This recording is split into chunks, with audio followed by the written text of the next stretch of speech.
परम आदरणीय Shri Kaptan Singh ji, president Surajmal memorial education society, professor Rachita Rana ji, director MSI, professor JP Singh ji, senior professor, professor Harish Singh ji, miss Raytham Chaudhary ji, doctor Arvind Gill ji और मेरे परम मित्र प्रोफेसर संजय जोशी जी तथा समस्त गणमान्य सदस्य, मेरे मित्रगण, सभी को मेरा सादर नमस्कार। सभी विद्यार्थियों को मेरा ढेर सारा प्यार।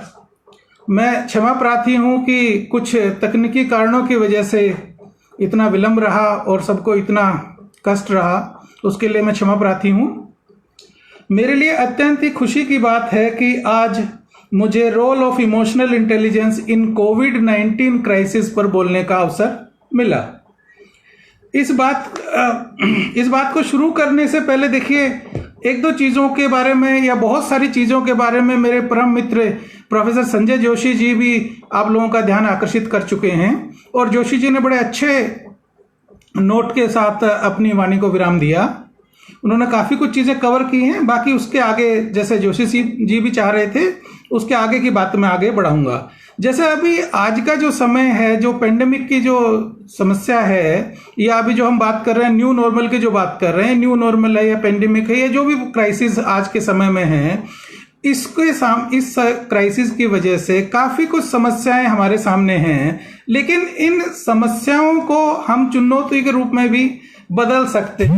हमारे पास कुछ चीज़ें हो सकती हैं जो जब हम इसको चुनौती के रूप में जब स्वीकार करेंगे तो इसमें बहुत सारी चीज़ें हमारे सामने हो सकती हैं। जैसे अभी स्टूडेंट्स की कुछ छोटी छोटी समस्याएं हैं, जैसे उनको पढ़ाई के बारे में थोड़ी दिक्कत हो रही है या थोड़ी भविष्य के बारे में भी चिंतित हैं। माता पिता भी बच्चों के भविष्य को लेकर के चिंतित हैं, अपने रोजगार के लिए।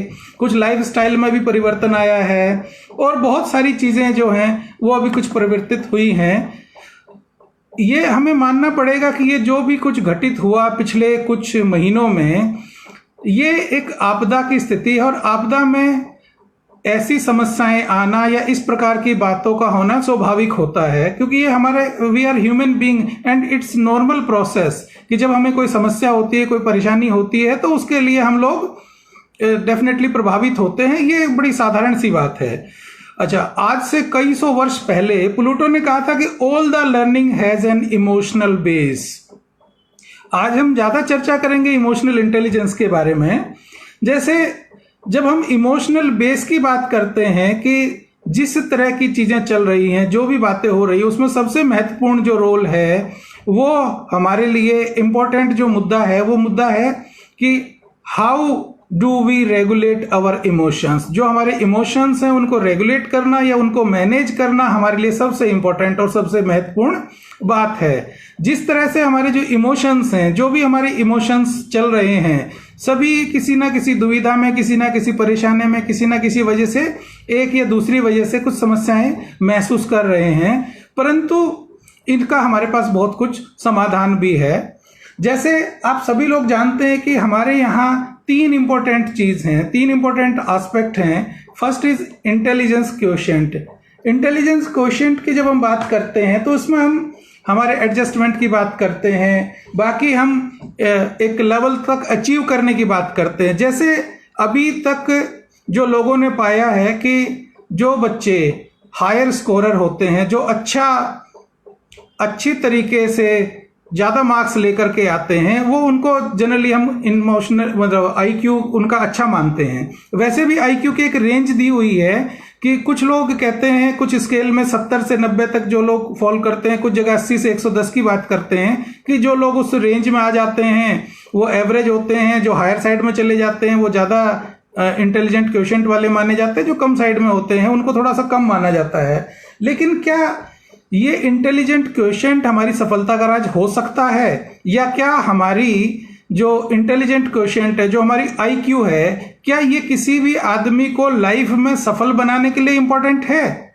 जो स्कोर जो बच्चे 90% या 98% या 100% नंबर लेकर के आते हैं, मैं कहता हूं ये बहुत अच्छी बात है। या किसी भी कॉम्पिटिटिव एग्जाम में या किसी भी लेवल पर जब हम बहुत ही बढ़िया तरीके से जब हम स्कोर करते हैं, अच्छी बात है, लेकिन क्या उसमें लाइफ की सफलता की कोई गारंटी देती है?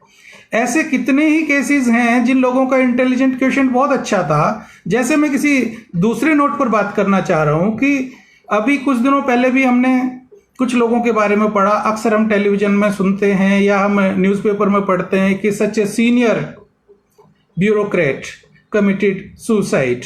तो अगर कोई ब्यूरोक्रेट बना है या किसी सीनियर पोजीशन पर पहुंचा है तो ये बात तो पक्की है कि उस आदमी को उस लेवल तक पहुंचने के लिए बहुत मेहनत करनी पड़ेगी होगी, और वो आदमी बहुत विद्वान होगा और अपने उस क्षेत्र में बड़ा इंटेलिजेंट आदमी रहा होगा। लेकिन ऐसा क्या घटित हुआ या ऐसी क्या समस्या आई कि उस आदमी को अचानक इतना बड़ा स्टेप लेना पड़ा? जैसे भी रिसेंटली एक हमारे फिल्म एक्टर की बात कर रहे हैं, उन फिल्म एक्टर के बारे में भी था कि बहुत अच्छा कैरियर था, इंजीनियरिंग के स्टूडेंट रहे, बड़ा ब्रिलियंट कैरियर रहा, लेकिन उसके बावजूद, इतना ब्रिलियंट कैरियर होने के बावजूद, इतना अच्छा उनका स्कोर होने के बाद, इतना अच्छा रिकॉर्ड होने के बाद ऐसा क्या हुआ कि उनको सुसाइड करना पड़ा? इसके लिए होता यह है कि जब एक आदमी किसी एक कंडीशन में, किसी एक सिचुएशन में अपनी भावनाओं को मैनेज करने में विफल होता है, तब इस तरह के स्टेप आदमी लेता है। When somebody fails to manage his or her emotion in a given situation at a particular point of time, जब किसी भी समय किसी भी प्रकार की ऐसी कोई समस्या आती है कि जिसमें आदमी अपनी भावनाओं को नियंत्रित करने में, किसी भी प्रकार की जो भावनाएं होती हैं उन भावनाओं को नियंत्रित करने में नाकाम होता है। अब इसके अंदर जो बात आती है कि नियंत्रित कर सकता है या नहीं किया, देखिए अभी तक की जो स्टडीज हैं वो ये कहती हैं कि हमारे यहाँ बहुत सारे लोगों को इस तरह की ट्रेनिंग ही नहीं होती है कि जो हमारी जो विपरीत परिस्थिति होती है, जो हमारी समस्याएं होती हैं, उस समय किस तरीके से अपनी भावनाओं को काबू किया जाए। तो इसमें हम उन लोगों को पूर्णतः दोष नहीं दे सकते हैं जिन्होंने इस प्रकार के स्टेप लिए। वैसे जो हम बात करते हैं कि 3 डिटर्मिनेंट होते हैं जिससे हम थिंक करते हैं और जिस पर हम एक्ट करते हैं। पहला हमारा इंटेलिजेंस क्वोशिएंट का, जो हमें किसी भी लेवल तक पहुंचाने के लिए बहुत इंपॉर्टेंट रोल प्ले करता है, I am not denying that. दूसरा बात हम करते हैं किसी भी इंसान की पर्सनैलिटी की। पर्सनैलिटी के भी बहुत सारे हमारे फैक्टर्स होते हैं, बहुत सारे ट्रेट्स होते हैं। किसी भी व्यक्ति के जो ट्रेट्स होते हैं अल्टीमेटली वो पर्सनैलिटी का पार्ट बन जाते हैं। अब तीसरी जो बात हम करते हैं वो करते हैं हम इमोशनल क्वोशिएंट की, या इमोशनल इंटेलिजेंस की, इमोशनल लीडरशिप की, या इमोशनल वेलबींग की। देखिए जितनी भी चीजें हमारे यहाँ हो रही हैं या जो भी चीजें हो रही हैं, जैसे हम पर्सनैलिटी के बाद जब हम इमोशनल इंटेलिजेंस की बात करें तो अभी तक जो स्टडीज हैं वो ये कहती हैं कि टोटल 100% में से more than 30% people are only able to understand their emotions appropriately।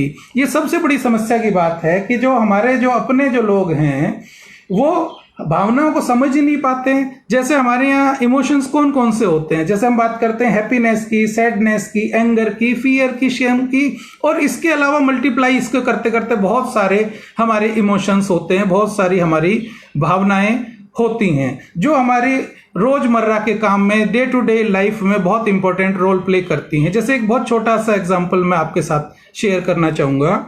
अभी कहीं एक वीडियो मैंने देखा था कि 2 सेल्समैन को अफ्रीका भेज दिया गया जूते बेचने के लिए। दोनों एक ही साथ लैंड किए, जैसे वहां पहुंचे तो दोनों ने अपने अपने तरीके से जूते बेचने का काम शुरू किया। एक सेल्समैन ने वहां देखा कि वहां ज्यादातर लोग नंगे पैर घूम रहे हैं और नंगे पैर हैं तो कैसे जूते खरीदेंगे, और इमीडिएटली उन्होंने अपने बॉस को फोन किया कि साहब मुझे वापस बुला लीजिए, यहाँ कोई स्कोप इस तरह का नहीं है कि आपके जूते बिक पाएंगे।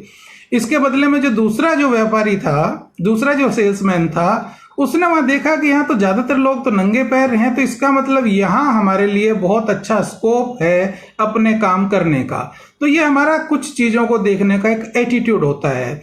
जब उस सेल्समैन से पूछा कि भाई आप क्या कह रहे हो कि जूते बिक जाएंगे, उसने कहा जी बिल्कुल बिक जाएंगे, आप जल्दी से और जोड़े जूते भेजिए। इसका मतलब ये है कि जिस तरीके से हम चीजों को लेते हैं, कई बार हम चीजों को पॉजिटिवली लेते हैं, कई बार चीजों को हम नेगेटिवली लेते हैं। वही बात हमारे एटीट्यूड के ऊपर है, सेम हमारे इमोशंस के ऊपर है। कुछ इमोशंस हमारे पॉजिटिव होते हैं साइमल्टेनियसली, कुछ इमोशंस हमारे नेगेटिव होते हैं। जब हम चीज़ों को नेगेटिवली लेते हैं तो चीज़ें गलत हो जाती हैं, और जब चीज़ों को हम सही से लेते हैं, पॉजिटिवली लेते हैं, तो चीज़ें ठीक हो जाती हैं। एक बहुत छोटी सी बात मैं शेयर आपको करना चाहूँगा कि जो इमोशंस काम कैसे करते हैं। जो भी हम स्मेल करते हैं, टच करते हैं, फील करते हैं, या कोई भी चीज़ हम टेस्ट करते हैं, अल्टीमेटली होता क्या है, सिग्नल हमारे ब्रेन में चला जाता है। जैसे ब्रेन में सिग्नल जाता है, ये हमारे फ्रंटल लोब पर चला जाता है।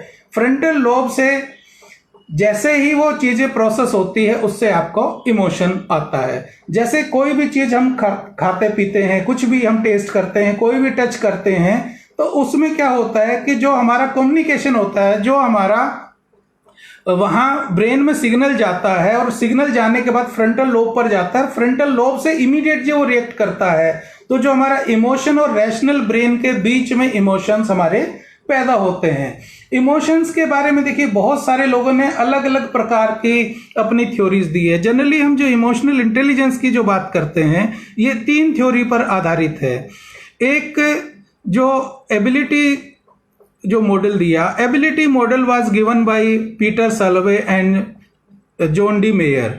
ये मॉडल दिया इन्होंने 1990 में, लेकिन इसकी बात सिर्फ 1990 से नहीं है। 1956 में भी एक लूनर नाम के एक साइंटिस्ट थे, जिन्होंने अपने पीएचडी थीसिस में इस शब्द को यूज किया। उसके बाद 1990 में पीटर सैलवे और जॉन डी मेयर ने इसको शुरुआत की। पीटर सैलवे और जॉन डी मेयर के बाद इस मॉडल को इसको इमोशनल इंटेलिजेंस को जो पॉपुलराइज किया डेनियल गोलमैन के द्वारा। डेनियल गोलमैन एक साइकोलॉजिस्ट थे, और जिनकी एक बुक आई थी इमोशनल इंटेलिजेंस की, जो बहुत ज्यादा, जो मोस्ट सेलिंग बुक कहते थे, कि इमोशनल इंटेलिजेंस के बारे में उन्होंने कहा था कि why matter more than IQ. तो उन्होंने जब आईक्यू से ज्यादा इमोशनल इंटेलिजेंस की बात की, तो उसके बारे में ये चीज आगे बढ़ी। इसके अलावा बहुत सारे ऐसे साइकोलॉजिस्ट हैं जिन्होंने ट्रेट मॉडल भी दिया।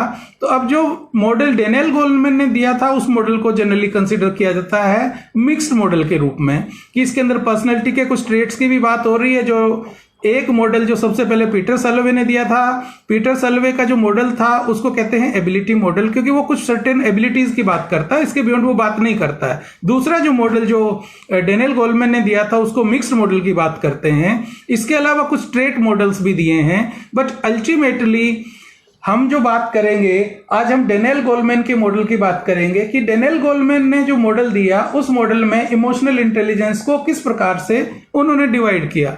इमोशनल इंटेलिजेंस को ब्रॉडली दो एरिया में इसको डिवाइड किया। एक हम बात करते हैं इंट्रापर्सनल, जो हमारे एक इंडिविजुअल के जो इंट्रापर्सनल स्किल्स होते हैं, पहले बात हम उसकी करते हैं। दूसरी जो हम बात करते हैं, वो बात करते हैं हम इंटरपर्सनल की। तो जब हम इंट्रापर्सनल की बात करते हैं, तो इंट्रापर्सनल में सबसे जो महत्वपूर्ण बात होती है, वो होती है हमारी सेल्फ अवेयरनेस की। हमें अपने बारे में कितनी जानकारी है, और हमें अपने बारे में जानकारी किस चीज की है। हमें अपने बारे में जानकारी हमारे इमोशंस की है, हमारी भावनाओं की है। अब हमारी जो भावनाओं की जो बात हम करते हैं, इसके अंतर्गत हम बात करते हैं कि हमारे जो इनर सिग्नल्स हैं, हमारे इनर सिग्नल्स और हमारे डिसीजंस किस तरीके से मैच करते हैं, या उनमें कोई दुविधा है। जैसे अभी इससे पहले भी धनंजय साहब ने बात की कि महाभारत में जिस समय अर्जुन युद्ध के मैदान में खड़े थे और श्री कृष्ण से कहा कि ये मेरे ताऊ हैं, ये मेरे चाचा हैं, ये मेरे परिवार के लोग हैं, इनके ऊपर मैं कैसे हथियार चलाऊं, किस तरह से मैं इनके साथ काम करूं। अब उसके अंदर जो बात उन्होंने कही कि भाई मैं किस तरह से हथियार चलाऊं, यहां पर जो बात ये थी कि श्री कृष्ण ने उनको कहा कि देखिए, आप अपनी भावनाओं को नियंत्रित करिए, और आपका जो कर्म है, तो जो कर्म करने के लिए भावनाओं को जो नियंत्रित किया, यहां पर मेन जो बात होती है कि भाई आप अपने जो डिसीजंस हैं, डिसीजंस का मतलब है कि जो डिसीजन आपने लिया है, जो सही चीज के लिए आपने जो डिसीजन लिया है, जो सही काम आप करना चाह रहे हैं, उस काम को आप आगे बढ़ाइए और आप इन चीजों से ऊपर उठिए। उसके बाद जो बात करते हैं सेल्फ असेसमेंट की, हर आदमी की अपनी कुछ लिमिटेशंस होती हैं, कुछ स्ट्रेंथ्स होती हैं, कुछ वीकनेसेस होती हैं। हमें अपने बारे में भी एक सेल्फ असेसमेंट की जरूरत होती है कि भाई हमारे अंदर क्या क्या स्ट्रेंथ्स हैं, क्या क्या वीकनेसेस है। और आज के समय में तो जो बात हो रही है वो पॉजिटिव साइकोलॉजी की बात हो रही है। पॉजिटिव साइकोलॉजी ये कहता है कि प्रॉब्लम को होने से पहले ही आप इलाज शुरू करें। पहले ये होता था जिन लोगों को कुछ प्रॉब्लम्स होती थी तो उसके बाद वो साइकोलॉजिस्ट के पास या साइकेट्रिस्ट के पास जाते थे और साइकेट्रिस्ट के पास जाने के बाद उनका ट्रीटमेंट स्टार्ट होता था। लेकिन अब बात शुरू ये हो गई है कि जिस आदमी की जो जो स्ट्रेंथ्स हैं, let us make those strengths more. जिसकी जो बातें हैं, जिसकी जो खासियत है, उन एरियाज में ज्यादा काम करें instead of repairing those areas which are weak. अच्छा, अब इसके बाद रियलिस्टिक सेल्फ कॉन्फिडेंस कितना है किसी भी व्यक्ति का, जो हमारा सेल्फ कॉन्फिडेंस है। कई बार हम ओवर कॉन्फिडेंस की भी बात करते हैं। इमोशनल इंटेलिजेंस के अंदर सबसे जो इंपॉर्टेंट जो चीज आती है वो ये आती है कि इमोशंस आर कॉन्टाजियस। जो इमोशंस होते हैं वो एक दूसरे से प्रभावित होते हैं। आज के समय में जितने भी हमारे बॉर्डर पर जो जवान खड़े हैं, देश की रक्षा के लिए तत्पर खड़े हैं, उन जवानों के अंदर जो जोश भरा हुआ है और जो हम लोग, आप लोग, सभी लोग जो उनको मोटिवेट करते रहते हैं और जो उनको ऊपर से जो कमांड मिलती रहती है, उसके बेसिस पर वो दुश्मन के सामने डट करके खड़े हैं, डट करके मुकाबला करते हैं। ये केवल उनकी भावनाओं की ही बात है।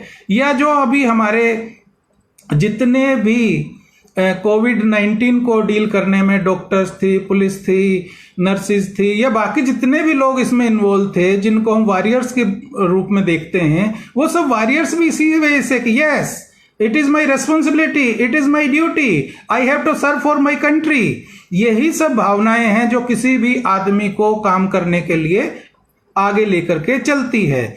इसलिए जो इमोशंस हैं उनका हमारे जीवन में बहुत ही महत्वपूर्ण योगदान है। अब जैसे हम बात करते हैं सेल्फ मैनेजमेंट की, सबसे बड़ी जो चीज है वो हम अपने भावनाओं को कैसे मैनेज करते हैं। जैसे एक छोटा सा एग्जांपल मैं आपके साथ शेयर करूं। मान लीजिए मैं किसी कार से जा रहा हूं और मेरे साइड से किसी दूसरे आदमी ने अपनी कार को तेजी से मेरे साथ से निकाल लिया, जिसको हम आम भाषा में ग्रेजुअली जो रोड रेज की बात होती है वो बाद में आती है। तो इसमें शुरुआत में जैसे कोई आदमी मेरे साथ से क्रॉस किया, अब उस समय दो प्रकार के जो है इमोशंस मुझे लगेंगे। पहला ये होता है कि मैं नेगेटिव इमोशंस भी फील कर सकता हूं, इसकी इतनी हिम्मत, how dare he, how could he और she just crossed my vehicle, इसकी इतनी हिम्मत कैसे हुई। एक चीज हम ये कर सकते हैं। दूसरी जो चीज हम कर सकते हैं वो हम ये कर सकते हैं कि देखिए, हो सकता है उस व्यक्ति को कोई इंपॉर्टेंट काम हो, उसकी फैमिली में कोई प्रॉब्लम हो, उसको कोई इमरजेंसी हो जिसकी वजह से उसको जाना पड़ रहा है, तो मुझे उसकी तरफ ध्यान नहीं देना है। वो अपना काम करे, मैं अपना काम कर रहा हूं, तो मुझे अपना काम करना है, उसको उसका काम करना चाहिए। तो जब हम इस तरह की जो हम बात करते हैं उसमें ये चीज बड़ी इंपॉर्टेंट हो जाती है कि हम पॉजिटिवली अपने इमोशंस को रेगुलेट कर पाए। यदि उसके बाद हम कहें नहीं, उसकी इतनी हिम्मत, वो कैसे आगे ले गया, हम उसके आगे लेकर के गाड़ी को जाएं, उससे झगड़ा करें, उससे आर्ग्यू करें, अल्टीमेटली नेट रिजल्ट क्या होगा? झगड़ा होगा, लड़ाई झगड़े होंगे और उसका कोई आउटपुट नहीं आएगा। अगर हम अपनी भावनाओं को सही से मैनेज करने की, अपनी भावनाओं को ठीक से अगर हमने मैनेज कर लिया, आगे की नौबत ही नहीं आए। अगर हम सिर्फ इतना समझ लें कि नहीं, उनको कोई मजबूरी हो सकती है, उनकी कोई इमरजेंसी हो सकती है, उनकी लाइफ में कोई प्रॉब्लम हो सकती है।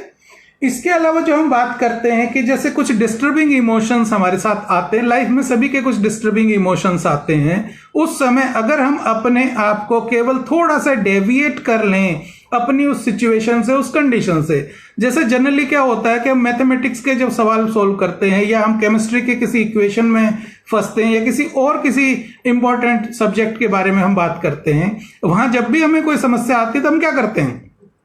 हम अपने आप को थोड़ी देर के लिए डेविएट कर लेते हैं। जैसे हम अपने आप को थोड़ी देर के लिए डेविएट करते हैं और वापस अगर हम उसी काम को शुरू करते हैं, इमीडिएटली अगर वो कोई सम है तो वो सॉल्व हो जाता है, या जो भी हमारी जो प्रॉब्लम्स होती हैं वो सारी की सारी समस्याएं हमारी रिजॉल्व हो जाती हैं। एक चीज होती है इसमें ट्रांसपेरेंसी। जो भी गलती अगर किसी से कभी हो जाए तो सॉरी कहने में कोई बुराई नहीं है। और आज की डेट में तो इसके ऊपर, फॉरगिवनेस के ऊपर भी रिसर्च चल रही है दुनिया भर में, कि अगर किसी आदमी के साथ कोई आर्ग्यूमेंट हो जाए, उस आर्ग्यूमेंट के बारे में सोचते सोचते हम इतना समय खराब करें, अच्छा उसने कल मुझे ये कहा था, और उसी को सोचते सोचते हम अपना कल का दिन भी खराब करें और आज का जो प्रेजेंट है उसको भी हम अगर खराब करें तो फ्यूचर में भी प्रॉब्लम रहेगी। और अगर हम सिर्फ छोड़ें, ठीक है, I forgive him and forget it, मैंने उसको माफ किया और मैं इस बात को भूल गया, तो हम अपनी उस एनर्जी को पॉजिटिव वे में यूज कर सकते हैं। कभी कभी हमसे भी कोई गलती हो सकती है तो हम उसको एडमिट कर लें। कई बार क्या होता है कि हमें रिश्ते निभाने के लिए, जो हमारे लिए बहुत महत्वपूर्ण बात है, कुछ चीजों को एक्सेप्ट भी करना होता है, करना भी चाहिए। एक जो इंपॉर्टेंट चीज रहती है दैट इज एडेप्टेबिलिटी। जो हमारी जो एडेप्टेबिलिटी है उसमें कुछ फ्लेक्सिबिलिटी होना बहुत जरूरी है। बहुत ज्यादा रिजिड होना किसी भी चीज के लिए, क्योंकि आज के समय में देखिए चीजें बहुत तेजी से बदल रही हैं, चीजों में बहुत सारे चेंजेस आ रहे हैं। जैसे बहुत सारी चीजों में अगर हम बात करें तो हमारा जो एंशियंट पीरियड था बहुत ही अच्छा था, और वापस बहुत सारी चीजों में, बहुत सारे एरियाज में वहां वापस जाना चाहिए और वहां बहुत सारी चीजें हमें सीखनी चाहिए। लेकिन कुछ चीजें ऐसी हैं जिसमें तरक्की होनी जरूरी थी और तरक्की के साथ चलना चाहिए। पहले हम बैलगाड़ियों में चलते थे, ऊंट गाड़ियों पर चलते थे। आज की डेट में अगर हम बात करें तो बुलेट ट्रेन की हम बात करते, फ्लाइट की बात करते। तो ये जो इनोवेशंस है, ये जो टेक्निक्स हैं, ये सारी की सारी चीजें भी हमारे लिए इंपॉर्टेंट हैं। तो कई बार क्या होता है कि हमें इतना फ्लेक्सिबल होना चाहिए कि जो इनोवेशंस हैं, जो टेक्निक्स है, वो हमारे लिए इंपॉर्टेंट है। जैसे एक बहुत छोटी सी बात अगर मैं शेयर करना चाहूं, अभी रिसेंटली ये जब कोविड आया तो कोविड आने के टाइम पर हमें इमीडिएटली जो हमारे जो रेगुलर क्लासेस थी, फेस टू फेस क्लासेस थी, उन फेस टू फेस क्लासेस से इमीडिएटली हमें स्विच ओवर करना पड़ा ऑनलाइन टीचिंग के लिए। अब ऑनलाइन टीचिंग के लिए जब हम स्विच ओवर किए तो ना तो हम उसके लिए पूरी तरह से प्रिपेयर्ड थे, ना हमारा विद्यार्थी प्रिपेयर्ड था, ना हमारे पास वो साधन सबके पास अवेलेबल थे। लेकिन फिर भी क्योंकि टीचर फ्रेटर्निटी है, उसका एक कमिटमेंट है, उस कमिटमेंट को मेंटेन करते हुए सभी लोगों ने बड़े बेस्ट अपने एफर्ट्स लगाए, और बेस्ट एफर्ट्स लगाने के बाद बच्चों के साथ बहुत अच्छा मटेरियल डेवलप किया, बहुत सारी चीजें शेयर की। हमारे भी कई मित्रों ने अपने फेसबुक पेज के माध्यम से या बाकी अन्य माध्यमों से विद्यार्थियों को अच्छे से अच्छा मटेरियल पहुंचाने की कोशिश की, और विद्यार्थियों को काफी मटेरियल पहुंचा भी। लेकिन अगर हम इसमें बात करें कि ऑनलाइन टीचिंग में, तो ऑनलाइन टीचिंग के लिए तो हमारे 6 डिफरेंट स्किल्स की हम बात करते हैं। पहले हम बात करते हैं पेडागोजिकल स्किल्स की। तो जो पेडागोजिकल स्किल्स जो फेस टू फेस टीचिंग के लिए थे, whether that pedagogical skills is appropriate for online teaching, उसके लिए तो कुछ अलग स्किल की जरूरत रहेगी। उसके बाद हम बात करें कंटेंट स्किल्स के, जो कंटेंट्स हमने बनाए थे, कुछ कंटेंट्स हम ऐसे भी बना सकते थे जिसमें बच्चे को इंटरेस्ट आए, बच्चा उसमें बहुत अच्छे से कर पाए। कुछ डिजाइन स्किल्स की हम बात कर सकते थे, टेक्नोलॉजिकल स्किल्स की हम बात कर सकते थे, मैनेजमेंट स्किल्स की हम बात करते थे, सोशल एंड कम्युनिकेशन स्किल्स की भी हम बात कर सकते थे। मैं ये नहीं कह रहा हूं, जितने लोगों ने एफर्ट्स किए, बहुत अच्छे एफर्ट्स किए, and I was part of that team. मैं भी उन्हीं व्यक्तियों में से था जिन्होंने विद्यार्थियों को अच्छा मटेरियल पहुंचाने में मदद की, एक दूसरे की मदद की। बहुत सारे लोगों ने, हमारे जो शिक्षक बंधु हैं, उन्होंने बहुत मेहनत की, बड़ा अच्छा काम किया। लेकिन अगर हम इसकी बात करें कि ऑनलाइन टीचिंग, जब हम ऑनलाइन टीचिंग की बात करें तो उसमें डेफिनेटली कुछ और स्किल्स की जरूरत हमें पड़ती है, और उन स्किल्स पे भी हम काम कर सकते हैं। अच्छा, हम बात कर रहे हैं इमोशनल इंटेलिजेंस की। इमोशनल इंटेलिजेंस में भी कुछ जो चीजें हैं इंपॉर्टेंट होती हैं कि हमें इतना फ्लेक्सिबल होना चाहिए कि जो हमारे जो इनोवेशंस हैं, जो हमारी जो चीजें चल रही हैं, उसके साथ कुछ नए नए प्रयोग हमें करने चाहिए। अब उन नए प्रयोग में हमें कुछ फ्लेक्सिबल भी होना पड़ेगा, कुछ जो एम्बिग्युटीज है उनके साथ हमें कंफर्टेबल भी होना पड़ेगा, और जो जितने भी हमारे जो इंपॉर्टेंट चीजें हैं उन पर हमें फोकस करना पड़ेगा।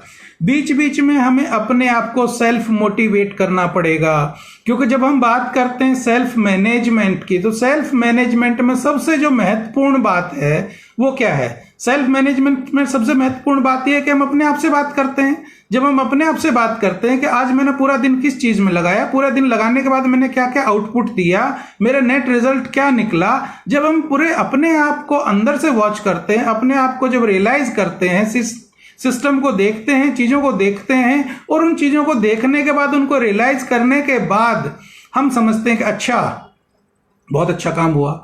जैसे हम बात ये करते हैं कि दूसरों को हम कहते हैं वो अच्छा है, वो अच्छा, बहुत अच्छी बात है, सभी लोग अच्छे हैं। लेकिन हमें जो हम बात करते हैं कि हमारा अपना जो सेल्फ एस्टीम है, हमारा जो अपना जो सेल्फ रेस्पेक्ट है, उसके लिए हमें अपने आप को भी ये मानना पड़ेगा कि yes, we are also good.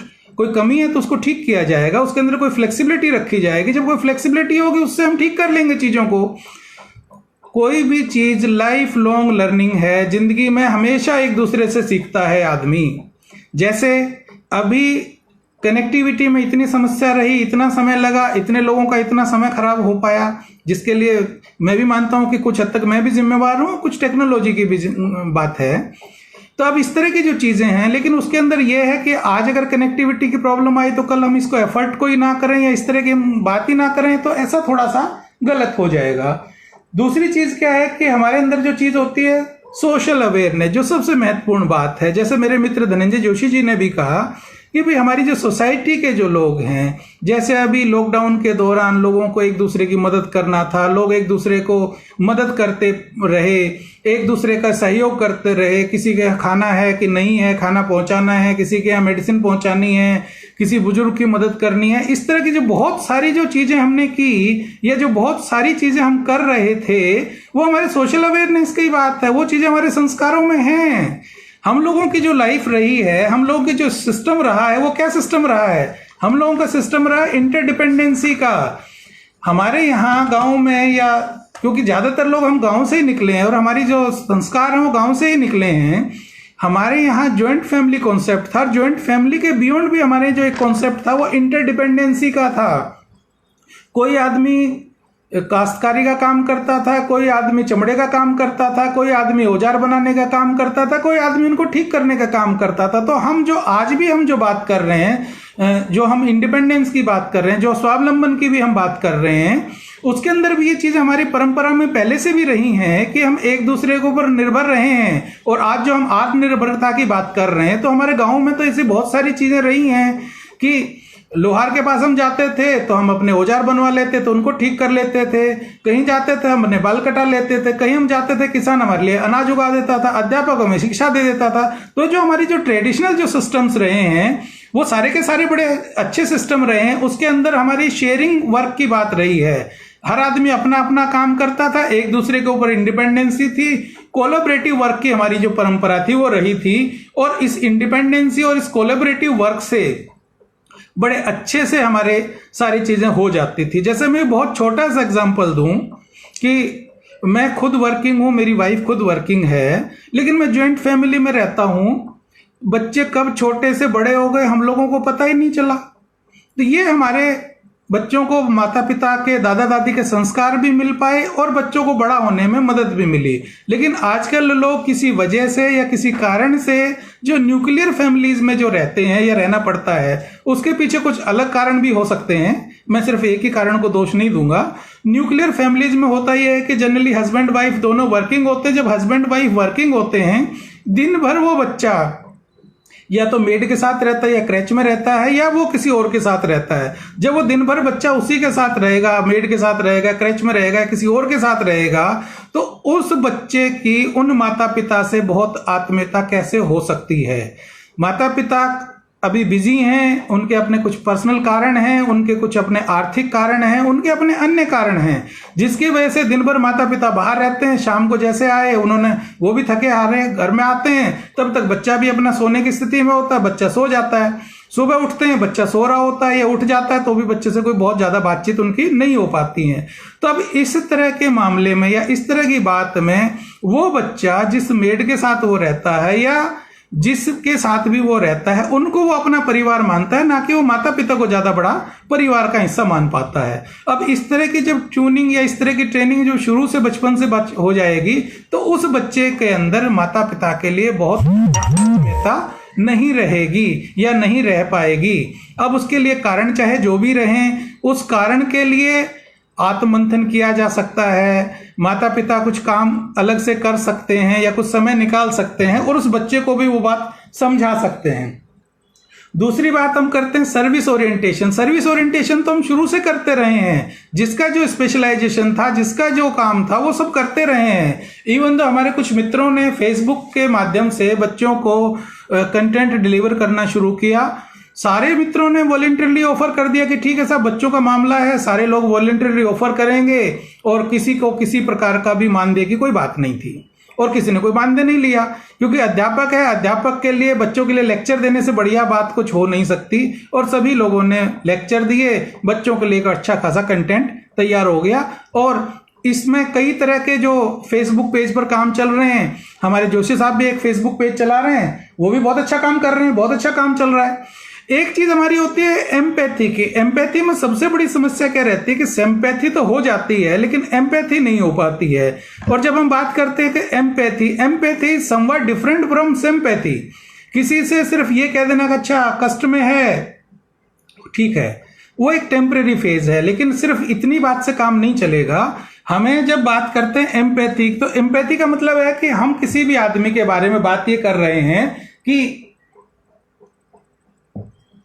जब हम उस आदमी की जगह अपने आप को रख करके देखते हैं, when we put our self in the shoes of other, तब हम बात करते हैं एम्पैथी की। तभी हम उस आदमी के कष्ट को, उस आदमी के दुख को, उस आदमी की समस्याओं को समझ पाते हैं। ऐसे हम नहीं समझ पाते हैं किसी भी बात को या किसी भी चीज को। सिंपैथी में सिर्फ एक दूसरे से अच्छा ठीक है, उसको कष्ट है, अच्छा ठीक है, इतने भर से काम हो जाता है। लेकिन एम्पैथी में we put our self in the shoes of other, हम दूसरे आदमी की जगह पर अपने आप को रख करके देखते हैं कि यदि ये इस जगह मैं होता और इस तरह का व्यवहार मेरे साथ होता तब क्या होता। अभी हमारे माननीय प्रधानमंत्री महोदय की एक अपील आई थी कि जितने भी डोमेस्टिक हेल्प या जिस तरह के लोग आपके साथ जुड़े हुए हैं उनको आप वेतन देते रहिए। लोगों ने बड़े अच्छे से उस बात का स्वागत किया। लोगों ने उसको सभी का वेतन अभी तक जारी है, सभी दे रहे हैं। मदद उनसे ले रहे हैं कि नहीं ले रहे वो अलग चीज है। तो ये आत्मनिर्भरता की तरफ हम चल रहे हैं। हम ये एक दूसरे से शेयरिंग की बात हम कर रहे हैं, क्योंकि लोगों ने उस बात को समझा कि यदि आज के समय में, इस आपदा के समय में इनको अगर ये पैसा नहीं मिलेगा या इनका ये रोजगार चला जाएगा या हम इनसे मदद लेना बंद कर देंगे तो इनका घर कैसे चलेगा। और उसी बात को लोगों ने माना। उसी प्रकार से जब बात लोगों को मोटिवेट करने के लिए, जितने भी हमारे जो वॉरियर्स थे उनको मोटिवेट करने की बात आई, उसमें लोगों ने ताली बजा करके, दिया जला करके, थाली बजा करके उनका स्वागत किया। ये एक दूसरे को मोटिवेट करने की बात है। और यही सारी की सारी चीजें इंपॉर्टेंट हैं। जब बात हम करते हैं इसके अंदर इंस्पायरेशनल, किसी भी आदमी को इंस्पायरेशनल होना चाहिए कि दूसरे को इंस्पायर कर सके। किस तरीके से हम एक दूसरे को इंस्पायर कर सकते हैं। किसी भी आदमी के अंदर बहुत सारे विशेषताएं होती हैं, कुछ कमियां भी हो सकती हैं। अगर हम उन कमियों को इग्नोर करके उनकी विशेषताओं को तरफ ध्यान दें तो उन विशेषताओं से बात चीजें आगे निकल सकती हैं। जैसे मान लीजिए किसी आदमी के अंदर 10 कमियां हैं और उसके अंदर 90 विशेषताएं हैं, तो 90 विशेषताएं तो 10 के सामने कुछ भी नहीं है। और अगर हम सिर्फ ये सोचे कि ये आदमी ठीक काम नहीं कर रहा है, इससे किनारा कर लें, उससे क्या हम समाज को बदल पाएंगे? इंस्टेड ऑफ कि हम उस आदमी के साथ व्यवहार अच्छा करके उस आदमी के नेचर को बदलने में मदद करें, जिससे वो समाज में एक अच्छे व्यक्ति बनकर रह सके। इवन तो अगर हम बात करें तो जितनी भी हमारी जेल हैं, इनका भी पर्पज ये है कि जिन लोगों ने गलतियां की हैं उनको जेल में रखा जाए ताकि उनके व्यवहार में परिवर्तन आ जाए। और व्यवहार में परिवर्तन के बाद वो भी एक अच्छे नागरिक होकर के इस देश में आगे अपना योगदान दें। इसका मतलब ये नहीं है कि किसी ने कोई गलती करी उसको हमने किनारे कर दिया, उसकी गलती को सुधारने की भी हमें कोशिश करना चाहिए। और जब हम बात करते हैं कि किसी भी आदमी के साथ हमें एम्पैथी रखनी चाहिए, किसी से किसी वजह से कोई बात हो जाए या कोई गलती हो जाए तो उसको माफ करने की भी हमें हिम्मत रखनी चाहिए। एक चीज होती है चेंज कैटलिस्ट की। चेंज कैटलिस्ट का मतलब ये है कि देखिए, बदलाव के अलावा समाज में कोई भी चीज ऐसी नहीं है जो कंटिन्यू चली हो। समय के साथ साथ चीजें परिवर्तित होती रहती हैं, बहुत सारी चीजों में परिवर्तन आता है। अगर इन चीजों में परिवर्तन नहीं आता, हमें ना इलेक्ट्रिसिटी मिलती, ना आज हम एक दूसरे के साथ इतने अच्छे से जुड़ पाते। कुछ विलंब हो जाता है, कुछ तकनीकी समस्याएं आ जाती हैं, लेकिन आज के समय में भी इतने लोग एक साथ जुड़ करके एक दूसरे से अपनी बातें शेयर कर पाते हैं। तो ये केवल टेक्नोलॉजी की वजह से ही हो पाए। और टेक्नोलॉजी कैसे आ पाई? क्योंकि इस चीज को हमने एक्सेप्ट किया। किस चीज को हमने एक्सेप्ट किया? कि जो भी हमारी चीजें हैं, आज के समय में परिवर्तन चाहिए, तो परिवर्तन के साथ हमें भी अपने आप को, अपने व्यवहार को, चीजों को थोड़ा सा परिवर्तित करना पड़ेगा। जब हम अपने आप को परिवर्तित करेंगे, अपने व्यवहार को परिवर्तित करेंगे, तो चीजें धीरे धीरे और बेहतर होती चली जाएंगी। इंपॉर्टेंट एस्पेक्ट होता है कॉन्फ्लिक्ट मैनेजमेंट। देखिए कॉन्फ्लिक्ट का तो पहले से भी हमारे यहाँ बड़ा सिंपल सा सिस्टम रहा है कि दो भाइयों के बीच में अगर किसी बात को लेकर के कोई समस्या हो जाती थी तो वो किसी तीसरे बुजुर्ग को या किसी को भी बुला करके बात करते थे कि साहब उन्होंने ये कहा, दूसरे ने कहा अच्छा इन्होंने ये कहा, और तीनों लोग बैठ करके वो कहते थे देखिए भाई आपकी ये गलती रही, आपकी ये गलती रही, आपके बीच में किसी तरह का जो कॉन्फ्लिक्ट है वो उसको रिजोल्व कर लीजिए, मिलजुल के बात कर लीजिए। अगर हम एक दूसरे के साथ अगर किसी तरह का कोई इशू है, कोई बात है, मिलजुल करके बैठ करके अपनी बात को, अपनी गलती को स्वीकार करके दूसरे की कमी को उसको रियलाइज करा करके अगर हम बात करें तो चीजें बड़ी आसानी से, बड़े अच्छे से, बड़े तरीके से उस चीज को रिजोल्व किया जा सकता है। लेकिन अगर हम ऐसा ना करें और ऐसा ना करने के बजाय हम सिर्फ लड़ाई झगड़े में ही विश्वास करें या बाकी चीजों में ही विश्वास करें तो ये चीजें थोड़ी सी मुश्किल होती है। और आज के डेट में जब हमें एक टीम में काम करना होता है तो टीम में देखिए किसी भी टीम के मेंबर का जो रिजल्ट है वो सबको भुगतना पड़ता है। अगर हम क्रिकेट टीम की बात करें, हम किसी ऑर्गेनाइजेशन की बात करें, हम किसी परिवार की बात करें, कहीं की भी अगर हम बात करें, टीम में किसी भी एक मेंबर की थोड़ी सी कमी या थोड़ी सी लापरवाही पूरी टीम को हरा सकती है। और वहीं पर टीम में किसी एक मेंबर की थोड़ी विशेषता, थोड़े से एक्स्ट्रा एफर्ट्स उस टीम को जिता भी सकते हैं। इसलिए जब हम टीम में बात करते हैं तो अल्टीमेटली हम एक दूसरे के ऊपर, हमारा सबका एक उसमें डिफरेंट रोल है। एक बहुत बड़े सोशियोलॉजिस्ट ने यह बात कही थी कि जब बच्चा छोटा होता है, जब बच्चा 3 साल तक का होता है तो वो इमिटेट करता है, एक दूसरे से सीखता है। इमिटेट करने के बाद जब बच्चा 3 साल से 5 साल का होता है तो वो डिफरेंट रोल प्ले करता है। कभी वो डॉक्टर का रोल प्ले करता है, कभी वो चोर का रोल प्ले करता है, कभी वो पुलिस का रोल प्ले करता है। उसके बाद जैसे जैसे वो बच्चा आगे बढ़ता है उसके अंदर एक टीम के अंदर खेलने की एक भावना आती है। जब बच्चा वो टीम के अंदर खेलता है तो वो क्या करता है बच्चा कि उसको एक सेंस ऑफ रिस्पॉन्सिबिलिटी मिलती है। अगर मान लीजिए मैं इस टीम का सदस्य हूं, मैं इस टीम का कैप्टन हूं, मैं इस टीम का बॉलर हूं, मैं इसका विकेट कीपर हूं, मतलब अलग अलग आदमी के अलग अलग रोल डिफाइंड हैं। जब जब उस रोल को आदमी करना शुरू करता है और उस रोल को लेकर के आगे आदमी बढ़ता है तो उसके अंदर एक तो सेल्फ ऑफ रेस्पॉन्सिबिलिटी की फीलिंग आती है, टीम में काम करने की फीलिंग आती है और अपनी गलतियों को इंप्रूव करने की भी फीलिंग उसके अंदर आती है। अब जहां तक बात है इमोशंस की, देखिए कुछ चीजें हमारी परंपरागत चीजें भी चलती हैं, जैसे जापान है, भारत है या कुछ अन्य देश हैं। यहां अगर किसी बड़े ने किसी बात को टोक दिया तो हमारा कोई भी आदमी बुरा नहीं मानते। बहुत छोटा सा एग्जांपल मैं देता हूं कि कोई छोटी उम्र का बच्चा मान लीजिए बीड़ी पी रहा है या कोई ऐसी हरकत कर रहा है, कोई भी बड़ा आदमी, चाहे वो उनको जानता भी ना हो, अननोन आदमी हो, वो भी कहेगा अरे बेटा तुम्हारी ये उम्र है इस काम की, और वो बच्चा एकदम शर्माएगा, शर्माने के बाद उस चीज को उनके सामने छोड़ देगा। तो ये हमारी परंपरा और हमारे संस्कारों की चीजें हैं। इसके विपरीत जो हम बात करते हैं या हमारे कुछ साथी जो वेस्टर्न की जो बात करते हैं, देखिए वेस्टर्न सोसाइटी का और हमारी सोसाइटी में एक बहुत बड़ा डिफरेंस है। वेस्ट के अंदर इंडिविजुअलिस्टिक अप्रोच की बात करते हैं, हम कलेक्टिविस्टिक अप्रोच की बात करते हैं। वहां पर इंडिविजुअल अपनी तरक्की के लिए, अपनी सुख सुविधा के लिए, अपने ऐशो आराम के लिए, अपनी चीजों के लिए ज्यादा इंटरेस्टेड होता है। लेकिन जब हम लोग जो बात करते हैं, हम एक कलेक्टिविस्टिक अप्रोच की बात करते हैं। कलेक्टिविस्टिक अप्रोच में जब हम बात करते हैं तो हम अपनी बात करते हैं, अपने अलावा अपने भाई बंधु की बात करते हैं, अपने मित्रों की बात करते हैं, अपनी सोसाइटी की बात करते हैं कि यहाँ पर हम जो भी समाज में चीजें हम सीखते हैं, जो हमारी चीजें चलती हैं वो कैसे चलती हैं।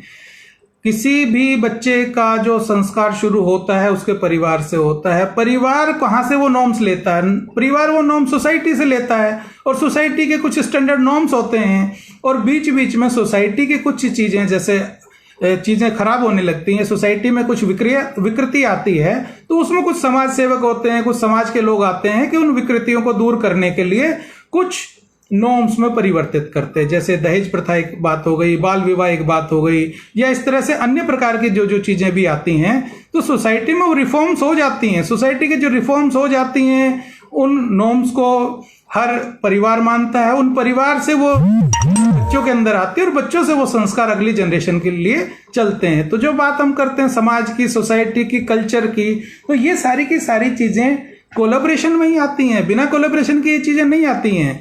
आज की डेट में अगर मान लीजिए मेरे पास सब कुछ रहे और दूसरे के पास कुछ ना रहे, ऐसा हो सकता है क्या? क्या संभव है? हर आदमी जो कंट्रीब्यूट कर रहा है, जो इस आपदा के समय में लोगों ने पीएम केयर फंड में बहुत डोनेट किया, लोगों की वैसे मदद करी, परिवारों की मदद की, पड़ोसियों की मदद करी। कैसे मदद करी? क्योंकि हम कलेक्टिविस्टिक अप्रोच के रहने वाले हैं, हम कलेक्टिविस्टिक अप्रोच को मानते हैं, हम किसी भी इंडिविजुअलिस्टिक अप्रोच को नहीं मानते हैं। जब हम इंडिविजुअलिस्टिक अप्रोच को मानते ही नहीं है तो हम ये सब चीजें किस तरह से करेंगे? जब इंडिविजुअलिस्टिक अप्रोच है ही नहीं हमारे संस्कारों में, और जब इंडिविजुअलिस्टिक अप्रोच को हम फॉलो ही नहीं करते, तो हम क्या करते हैं कि हम सारी की सारी चीजों को आगे लेकर के चलते हैं। और जब हम आगे लेकर के चीजें चलते हैं तो समाज में जो भी इंपॉर्टेंट चीजें होती हैं, जो हमारे समाज के जो महत्वपूर्ण जो फैसले होते हैं, जो हमारे समाज के जो इंपॉर्टेंट जो चीजें रहती हैं, वो कलेक्टिविस्टिक चीजों से चलती हैं। हम तो शुरू से ही एक दूसरे के ऊपर डिपेंडेंट रहे हैं। हमारी जो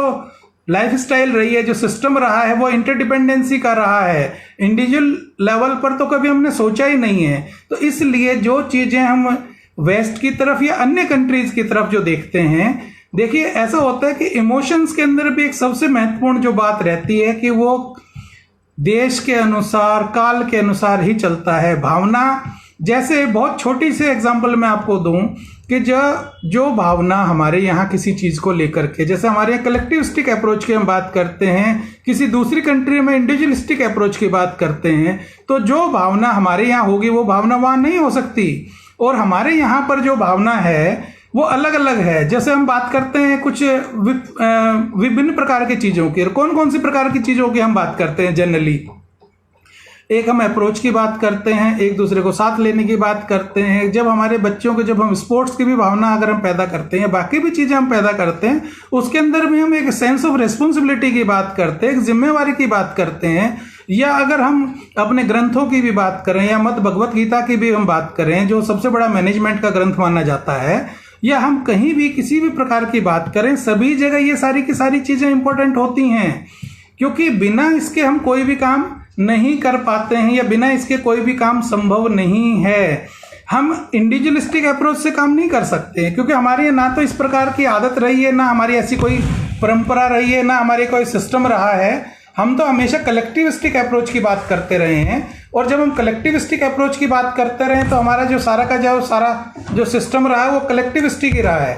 तो जब हम कलेक्टिविस्टिक अप्रोच की बात करते हैं और हम सब कलेक्टिविस्टिक की सिस्टम में चलते हैं, तो इंडिविजुअलिस्टिक हम हो ही नहीं सकते।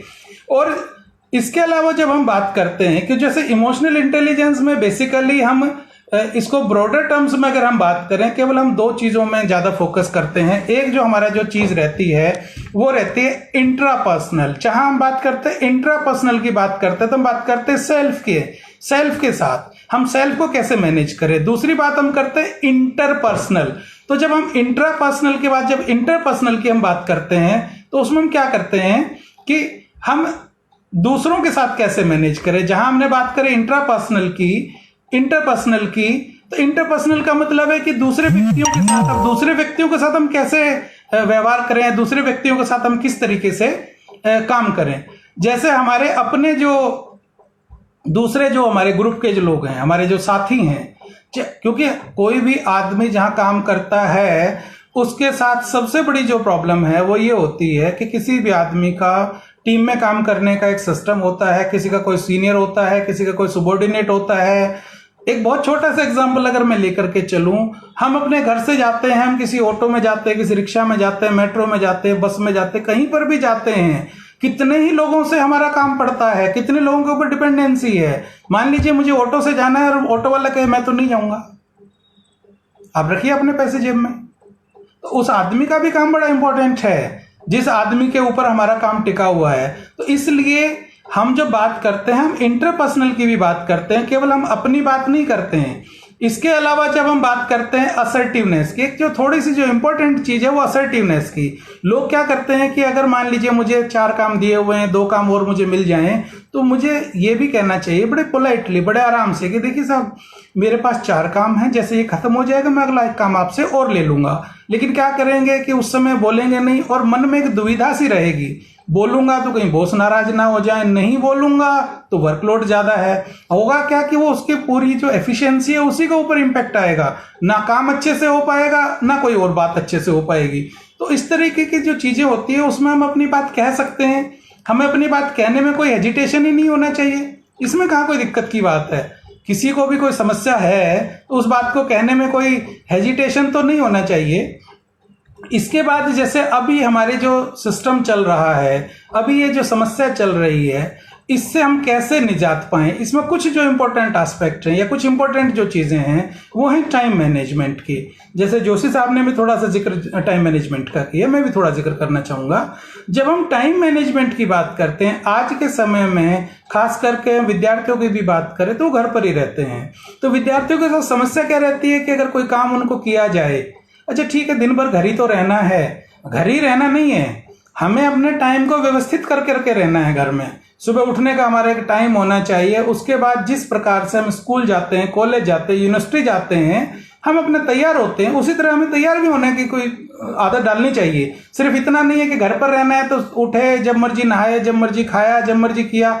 हर चीज़ का एक टाइम टेबल होना चाहिए। सुबह उठ करके जो हमारे जो रूटीन एक्टिविटीज़ है वो कंप्लीट करके तैयार हों, उसके बाद एक किसी सेपरेट रूम में या जिस जगह भी आपको जगह मिल जाए एक छोटा सा सेटअप अपना पढ़ने के लिए तैयार कर लें। जैसे ही एक सेटअप हम तैयार कर लें तो हमें पढ़ करके काम करना है। छोटा सा एक सेटअप हमने तैयार किया, हमने अपने एक्टिविटीज डिसाइड करी, 1 घंटे 2 घंटे 4 घंटे में पढ़ाई करूंगा। पढ़ाई करने के बाद पढ़ाई का भी मेरे एक अपना टाइम टेबल होगा। उस टाइम टेबल के बाद भी फिर मैं अपने समय को कैसे व्यतीत करूंगा। ये सारी की सारी चीज़ें इंपॉर्टेंट हैं। जैसे कुछ चीज़ें ऐसी होती है जो हमारे टाइम मैनेजमेंट में डिस्टरबेंस क्रिएट करती हैं। डिस्टरबेंस क्या क्या चीज़ें क्रिएट करती हैं, जैसे अभी हम सेशन शुरू करना चाह रहे थे, टेक्निकल व्यवधान आ गया, हम सेशन थोड़ा लेट शुरू कर पाए। अब इसमें भी क्या हुआ कि टाइम थोड़ा सा मैनेज हमें करना पड़ेगा। टाइम मैनेजमेंट में एक जो कुछ चीज़ें ऐसी होती है कि जो टाइम जो है, टाइम के अंदर कुछ चीज़ें ऐसी होती है कि जो इंटरप्शंस आ जाते हैं, जो अनअवॉइडेबल इंटरप्शंस हैं। मान लीजिए हम ऑनलाइन सेशन में हैं, इलेक्ट्रिसिटी फेलियर हो जाए, ऑनलाइन सेशन में इंटरनेट कनेक्शन चला जाए, इस तरह की तो चीज़ें ऐसी हो जाती हैं। बट सबसे पहले तो हमें इस चीज़ का मानना पड़ेगा कि जो हमारी इंपॉर्टेंट चीज़ें हैं और जो अर्जेंट चीज़ें हैं, पहली प्रायोरिटी इंपॉर्टेंट और अर्जेंट को दे देनी चाहिए। अर्जेंट और इंपॉर्टेंट चीज़ हमारी हो जाए, उसके बाद फिर हमें नेक्स्ट प्रायोरिटी में चीज़ें सोचनी चाहिए। नेक्स्ट प्रायोरिटी में चीज़ें क्या हो सकती हैं, पहली हमारे अर्जेंट और इंपॉर्टेंट चीज़ खत्म हो गई, उसके बाद कोई चीज़ बहुत इंपॉर्टेंट ना हो लेकिन अर्जेंट है उसको भी खत्म करना चाहिए। उसके बाद जो चीज़ें कम इंपॉर्टेंट है या जिसको हम थोड़ा सा टाइम दे सकते हैं उसको हमें टाइम दे देना चाहिए। कुछ चीज़ें ऐसी होती हैं जिसको हम बाद के लिए डेफर कर सकते हैं, उसको बाद में डेफर कर देना चाहिए। बट डेफर करने का मतलब डंप करने से नहीं है। आज का मेरा 10 घंटे का टाइम टेबल है तो 10 घंटे का टाइम टेबल मैं खत्म करूं। जनरली क्या करते हैं कि आज का समय कल के लिए और कल का समय परसों के लिए, और करते करते समय बीत जाता है और लास्ट में फिर चीज़ें इतनी हेक्टिक हो जाती हैं, चीज़ें इतनी पाइलअप हो जाती हैं कि उनको रिजोल्व करना बड़ा मुश्किल हो जाता है। तो एक तो हमें टाइम टेबल से स्टिक करना चाहिए, खाने पीने का भी हमें एक टाइम टेबल फिक्स करना चाहिए। इसके अलावा अपने आप को स्वस्थ रखने के लिए, खास करके जब हम इमोशंस की भी बात करते हैं, इमोशंस को मैनेज करने के बहुत सारे तरीके हो सकते हैं या होते हैं। अगर मान लीजिए मुझे अपने बारे में कुछ लिखना है तो मैं अपने कुछ रिफ्लेक्शंस शुरू कर सकता हूं। जैसे जो हमारी कविताएं हैं, खास करके जो वीर गाथा काल की कविताएं थी या जो हमारे भक्ति काल के जो कविताएं थी, भक्ति काल की कविताओं में होता क्या था, भक्ति काल की कविताओं में जो कवि जो बात करता था भक्ति काल के लिए भगवान के बारे में या जिनको वो इष्ट मानते थे उनके बारे में उनका जिक्र करते थे और उनमें इतना रस होता था कि उनको पढ़ने के बाद हमारे रोंगटे खड़े हो जाते थे। उसके बाद भक्ति काल के बाद जब वीर गाथा काल की बात कर रहे हैं, मैं सीक्वेंस की बात नहीं कर रहा हूँ, मैं वैसे रैंडमली बात कर रहा हूँ कि जब हम वीर गाथा काल की भी बात कर रहे हैं, वीर गाथा काल में क्या करते थे, हमारी बड़ी मोटिवेशनल कविताएं होती थी, बड़ी मोटिवेशनल हमारी पोएम्स होती थी, उनको पढ़ करके लोगों में बड़ा जोश आ जाता था, देश के लिए जोश आ जाता था। तो हमारे इमोशंस तो हर चीज में है। इवन दो अगर हम बात करें इमोशंस की, तो इमोशंस तो हमारे पेंटिंग में भी हैं। जो आज के समय में जो कलर है, हम रेड लाइट को हम क्यों मानते हैं कि लाल बत्ती है तो उसको देख करके रुकना चाहिए, क्यों लाल को हम क्यों गुस्से का साइन मानते हैं, हरी को क्यों हम एक सिग्नल मानते हैं, या अलग अलग जगह पर अलग अलग कलर का भी एक महत्वपूर्ण योगदान है। पेंटिंग्स में भी हम इमोशंस देखते हैं, बाकी चीजों में भी इमोशंस देखते हैं। और इसके अंदर जो सबसे जो इंपॉर्टेंट चीज होती है वो ये होती है कि हम दूसरे व्यक्ति के बारे में, जो इमोशनल इंटेलिजेंस के कुछ जो इंपॉर्टेंट टिप्स हैं, पहली चीज तो है कि identification of emotions of our own as well as emotions of other. अब अपने इमोशंस को हम कैसे आइडेंटिफाई करें? जैसे अक्सर लोगों को एक बात कहते हुए सुना है, आज मेरा मूड ऑफ है।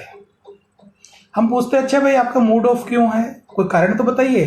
तो कहते हैं मुझे नहीं पता, देखिए मुझे गर्मी लग रही है, मुझे मालूम है कि गर्मी क्यों लग रही है। अगर गर्मी लग रही है तो मैं पंखा चला लूं, कूलर चला लूं, एसी चला लूं, या जो भी सुविधा हो सकती है अपने उस टेम्परेचर को मेंटेन कर सकता हूं। सर्दी लग रही है तो मैं कुछ गर्म कपड़े पहन सकता हूं, भूख लगी है मैं खाना खा सकता हूं।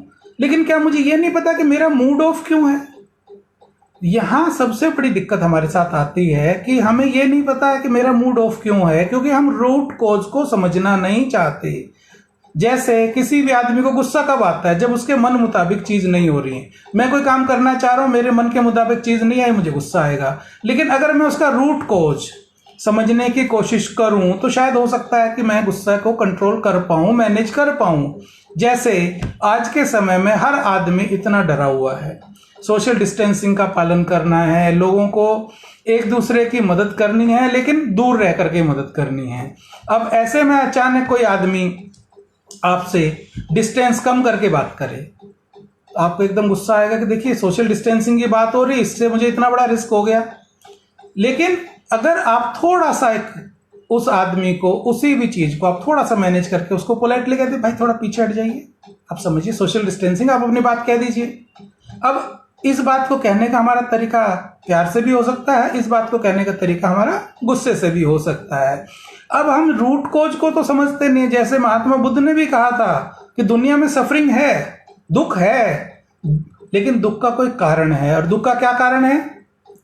कि जो दुख का कारण है वो हम 8 फोल्ड पाथ पर चलेंगे तो उसका निवारण भी है। उसी प्रकार से अगर हमारी भावनाएं हैं तो भावनाओं को नियंत्रित करने का एक तरीका भी हमें आना चाहिए। और उनको नियंत्रित करने का तरीका कैसे हो सकता है कि जब हम ये समझ ही नहीं पा रहे कि मेरा जो मन है वो क्यों बेचैन है।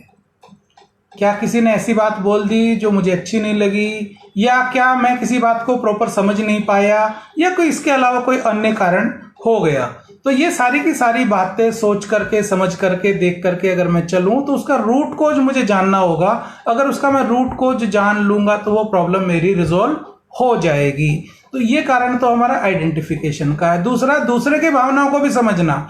कभी कभी ऐसा होता है कि किसी आदमी ने किसी बात को लेकर के गुस्सा कर दिया, इमीडिएट रिएक्ट ना करने के बजाय अगर मैं थोड़ा ये विचार करूं कि ये आदमी वैसे तो ऐसा नहीं है, हो सकता है इसके घर में कोई समस्या हो सकता है रास्ते में कोई ऐसा आदमी मिल गया हो जिसकी वजह से इसको कोई कष्ट हुआ हो, या कोई अन्य कारण तो नहीं है। अगर मैं उस आदमी के भी समस्या का रूट कॉज समझने की कोशिश करूं और उस आदमी का भी रूट कॉज जान लूं तो मैं अपने आप को भी मैनेज कर सकता हूं और उस आदमी को भी मैं मदद कर सकता हूं उसके गुस्से को नियंत्रित करने के लिए।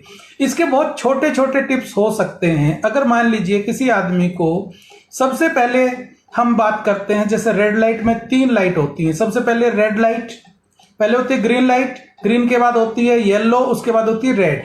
ग्रीन का मतलब है चलिए, येलो का मतलब है कि आप समझिए, और रेड का मतलब है आप बिल्कुल रुक जाइए। उसी प्रकार जब हमें गुस्सा आता है तो हम इसका उल्टा करते हैं। पहले हम क्या करते हैं, रुक जाएं कोई भी बात बोलने से पहले, क्योंकि मुंह से निकली हुई बात दोबारा नहीं आ सकती है। और कई बार तो उस बात का भी जो असर है दूसरे के ऊपर, किसी हथियार से भी बड़ा असर हो जाता है। तो हमें ये समझना पड़ेगा कि जब हम किसी से इस तरह की बात करते हैं, कुछ भी बोलने से पहले हमें रुकना चाहिए। नंबर 1, रुकने के बाद हमें थोड़ा मंथन करना चाहिए, क्या ये बात बोलूं?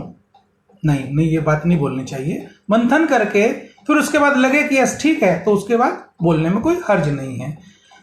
इसके अलावा जैसे गुस्सा आता है, हम 10 तक गिनती गिन सकते हैं, हम 1 गिलास पानी पी सकते हैं, हम अपने आप को सिचुएशन से डेविएट कर सकते हैं, हम कुछ और अलग प्रैक्टिस कर सकते हैं, हम योग कर सकते हैं, हम मेडिटेशन कर सकते हैं, हम कुछ ऐसे सीरियल देख सकते हैं जिससे हम हंसते हैं या जिससे हमारा मूड अपलिफ्ट होता है।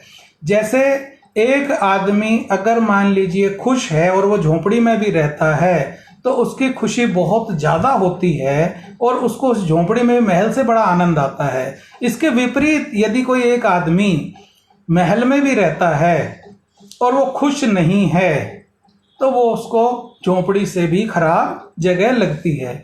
अब इसमें जो बात है कि अगर हम बहुत लंबे टाइम तक अपने आप को खुश रखें, खुश बनाए रखें, तो अपने आप को खुश रखने, खुश बनाए रखने के पीछे क्या क्या कारण हो सकते हैं, क्या क्या चीजें हो सकती है। देखिए, अपने आप को खुश रखने के लिए हम अपने आप को ज्यादा देर तक मोटिवेटेड रखें। जैसे हम मोटिवेटेड अपने आप को रखेंगे तो हमारी प्रोडक्टिविटी बढ़ेगी। जब हमारी प्रोडक्टिविटी बढ़ेगी तो उससे हमारी आउटपुट ज्यादा आएगी। एक बार आप किसी प्रेशर में हैं तो आपको 2 लाइन भी पढ़ने में या याद करने में या समझने में मुश्किल होगी, लेकिन आप जब बड़े अच्छे मूड में होते आप 15 लाइन, 20 लाइन या 5 पेज, 10 पेज, 2 पेज कुछ भी कर सकते हैं। तो हम कुछ छोटे छोटे कॉमेडी सीरियल देख सकते हैं, हम मेडिटेशन कर सकते हैं। अगर हम भक्ति करते हैं तो भक्ति में आप भक्ति भी कर सकते हैं, कोई दिक्कत नहीं, अच्छी बात है। पूजा पाठ करने में, भगवान को मानने में, अपने इष्ट को मानने में कहीं कोई दिक्कत नहीं है, बड़ी अच्छी बात है, मानना चाहिए। और इसके अलावा जैसे जोशी साहब ने जो बात कही थी, जोशी साहब ने कहा कि भाई हमें बाकी आगे भी सोचना चाहिए। बिल्कुल सही बात है। देखिए, आज की डेट में इंटेलिजेंस क्वोशिएंट है, इंटेलिजेंट क्वोशिएंट के बाद हमारा इमोशनल क्वोशिएंट है, स्पिरिचुअल क्वोशिएंट है, कुछ लोग सोशल क्वोशिएंट की भी बात करते हैं। और आज के पिछले 3-4 दिन से एक नए क्वोशिएंट का भी जिक्र चल रहा है, that is adversity quotient, AQ। अब अगर हम अपने कुछ ट्रेडिशनल चीजें, कुछ पुरानी चीजें, कुछ पुराने सिस्टम को अगर हम लेकर के चलें तो ये सारी चीजें हमारे अंदर विद्यमान हैं। बस ये है कि हम थोड़ा सा चकाचौंध के चक्कर में कुछ चीजें जो जरूरी हैं, देखिए चेंज के साथ तो बहुत जरूरी है जीना, लेकिन जो हमारी जो ट्रेडिशनल जो वैल्यूज है, जो हमारा कल्चर है, जो हमारा सिस्टम है, वो हमें नहीं छोड़ना चाहिए। बात करते हैं लोग काउंसलिंग की, ठीक है, जिसको कोई परेशानी होती है तो काउंसलिंग बिल्कुल एक्सपर्ट काउंसलर से करानी चाहिए, लेकिन कि काउंसलिंग की परंपरा नहीं है। मैं कहता हूं ये परंपरा तो बहुत पुरानी है। जब हमारे गांव में किसी भी घर के बाहर 4 बुजुर्ग आदमी बैठते थे, इकट्ठा बैठ करके बात करते थे, उस समय तय होता था कौन सा बीज कब बोना है, कौन सी फसल कब कटेगी, बच्चों की एजुकेशन कैसे रहेगी, बाकी चीजें कैसे होगी, बहुत सारी चीजें हैं, किसके घर में शादी है, शादी कैसे करेंगे। तो सिर्फ एक लास्ट बात मैं कहूंगा क्योंकि समय थोड़ा ज्यादा हो रहा है और मैं अपनी वाणी को विराम दूंगा। जब गांव में शादियां होती थी तो उस समय कोई भी दूध खरीदता नहीं था। जिसके यहाँ शादी होती थी उसके यहाँ दूध अपने आप लोग डाल जाते थे एक बड़े बर्तन में, जिसको कढ़ाई होती थी या बहुत बड़े बैरल होते थे, लोग दूध डाल जाते थे। बारात जहाँ ठहरती थी वहां लोग अपने आप चारपाई रख जाते थे, बिस्तर रख जाते थे। जब बारात गांव में ठहरती थी लोग उनकी सेवा में तत्पर रहते थे। जब बारात विदा हो जाती थी उसके बाद लोग अपने अपने बर्तन या अपने यहाँ की सारी चीजें ले जाते थे। जब शादी ब्याह होते थे उसके अंदर जो भी चीजें बनती थी, चाहे मिठाई बनती थी, उसके अंदर जो भी पकवान बनते थे, मोहल्ले के, पड़ोस के, गांव के सब लोग मिलकर के उसमें कंट्रीब्यूट करते थे। वो कोलैबोरेटिव एफर्ट्स की बात करते थे। वो कोलैबोरेटिव एफर्ट वही होता था कि सब एक दूसरे के साथ मिलकर के काम करते थे। लेकिन अब धीरे धीरे क्योंकि तो टेक्नोलॉजी थोड़ी फास्ट हो गई है, एक लोगों की अपनी कुछ मजबूरियां हो गई हैं और कुछ लोग दूसरे सिस्टम को भी फॉलो करने लगे हैं, जिसकी वजह से हम उन ट्रेडिशनल चीजों से थोड़ा सा दूर जाने लगे हैं। जैसे जैसे हम इन चीजों से दूर जाने लगेंगे कुछ कुछ विकृतियां हमारे यहाँ आती रहेंगी। पहले भी हम लोगों को ट्रेंड करते थे कि अपनी भावनाओं को कैसे नियंत्रित करना है। आज से कितने 100 साल पहले की बात अगर हम कर रहे हैं, जब मध्य भगवत गीता लिखी गई थी, उससे पहले रामायण में भी बहुत जगह इस बात का जिक्र है कि भावनाओं को कैसे नियंत्रित करना है। आज भी हम उसको पढ़ रहे हैं। देखिए, उसका रूप अलग अलग हो सकता है, कुछ चीजों का पेटेंट हम लोग नहीं समय से कर पाए या हमने ध्यान नहीं दिया, लेकिन वो चीजें हमारी परंपरा में, हमारे संस्कारों में बहुत पुराने से हैं, बहुत पुराने समय से चली आ रही हैं। तो अगर हम उन चीजों को भी थोड़ा सा मंथन करें और हम आत्म मंथन करें तो पक्की बात है कि जो हम बात कर रहे हैं या जो हम अपने समाज को एक साथ आगे लेकर के चलने की बात कर रहे हैं तो बहुत अच्छे से काम कर सकते हैं। लेकिन थोड़ा सा हमें पुरानी चीजों की तरफ लौटना पड़ेगा और उन सब चीजों से ही हमारा काम आगे चल पाएगा। अब कहने को तो बहुत कुछ है लेकिन समय की भी सीमा है, तो मैं अब बस इन्हीं शब्दों के साथ अपनी वाणी को विराम देना चाहूँगा और महाराजा सूरजमल इंस्टीट्यूट के सभी आयोजकों का मैं बहुत बहुत धन्यवाद ज्ञापित करना चाहूँगा कि आपने मुझे ये मौका दिया, और सभी लिसनर्स को लिए भी मैं बड़ा शुक्रगुजार करना चाहूँगा, उनका भी बहुत आभार प्रकट करना चाहूँगा कि आपने पेशेंटली मुझे सुना, मुझे अवसर दिया। और जो भी इसके बारे में कुछ बात अगर होगी तो हम चैट बॉक्स के द्वारा या हम ईमेल आईडी के द्वारा इन प्रश्नों के में जितना भी मेरी क्षमता है उसके अनुसार मैं कोशिश करूँगा कि इनका मैं उत्तर दे पाऊँ। और आगे भी कभी मौका मिलेगा तो आप लोगों से फिर मुलाकात होगी, बात होगी। सभी लोगों का बहुत बहुत धन्यवाद। आप लोगों ने मुझे समय दिया, मुझे अवसर मिला, सभी लोगों ने मुझे ध्यानपूर्वक सुना, और जो भी मेरी त्रुटियां हैं उनके लिए मैं क्षमा प्रार्थी हूँ कि वो टेक्निकल ग्लिचेस की वजह से कुछ समस्याएं रही। सभी का बहुत बहुत धन्यवाद। जय हिंद, जय भारत।